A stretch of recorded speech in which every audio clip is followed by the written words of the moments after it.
Depuis les violences post-électorales des 1er et 2 mai dernier, la situation reste tendue au Bénin. Des affrontements ont éclaté entre manifestants et les forces de l'ordre, présents massivement autour du domicile de l'ancien chef d'État, Thomas Boni-Yayi, qui dénonce un état de siège. Dans une lettre adressée aux présidents sénégalais et nigérians, Macky Sall et Muhammadu Buhari, Boni-Yayi dénonce les violences et le processus électoral et en appelle à l'implication de la CEDEAO en vue d'une décrispation.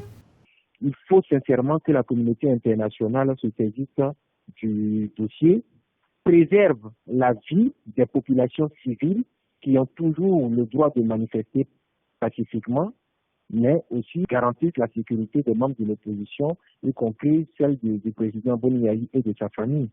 La stabilité du Bénin impacte nécessairement sur la stabilité de la sous-région. Donc, je pense que c'est dans l'intérêt de la communauté internationale et de la CEDEAO en particulier de se saisir de ce dossier. Les élections législatives du 28 avril se sont soldées par des violences post-électorales inédites dans le pays qui ont fait, selon l'opposition, 9 morts et plusieurs blessés. Des élections dont était exclue l'opposition. Après avoir appelé au boycott du scrutin, les 2 anciens présidents, Boni-Yayi et Nicéphore Soglo, avaient lancé un ultimatum de 48 heures au pouvoir pour annuler ces législatives au profit d'élections inclusives. Une requête de l'opposition rejetée par le gouvernement. Il est apparu clairement que les 2 chefs d'État, anciens chefs d'État, avaient un contentieux particulier, personnel, familial ou autre, avec l'actuel chef de l'État, et donc poursuivaient des objectifs qui n'avaient rien à voir avec les élections.